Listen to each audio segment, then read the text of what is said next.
My name is Uriel Huizache. I am a student at Mission College, where I also work at the College Veteran Center, having recently completed 4 years in the U.S. Marine Corps. While I was while I was serving away, I learned that my family was being evicted from our home that I grew up in near Sherman Oaks School in San Jose. My sister, parents, and my baby nephew were feeling stressed, sad, and it all felt unreal to them, and I felt helpless. It was a two-bedroom apartment made in the 60s. It never had a working heater, and one of the burners in the electric stove was broken too. Eventually, the other burners in the stove started sparking and also failed. So my mother had to cook in a hot plate. When the stove completely broke, my parents asked the landlord to fix it. He said that he would send someone, but never did.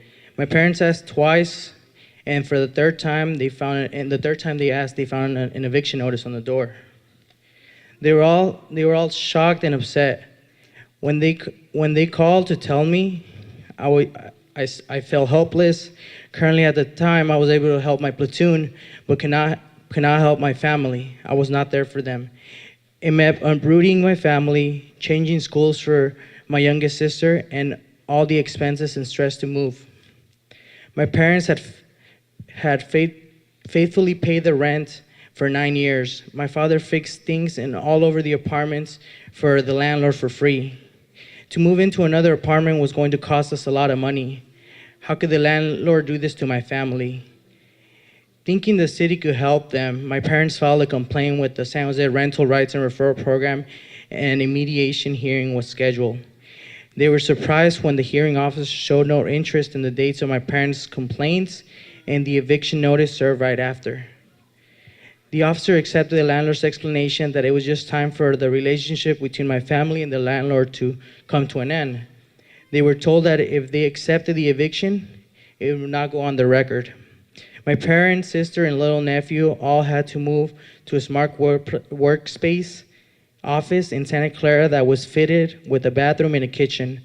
Now, living far from where they work, they have to pay extra for gasoline.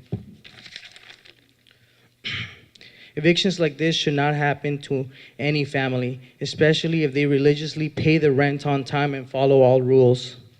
These kind of evictions have an impact on the parents, but also I believe that the kids have a harder time adapting to the different environment that have long-lasting effects on recovering from moving to a different school. And as Ms. Berna said, what would you do for the people of San Jose?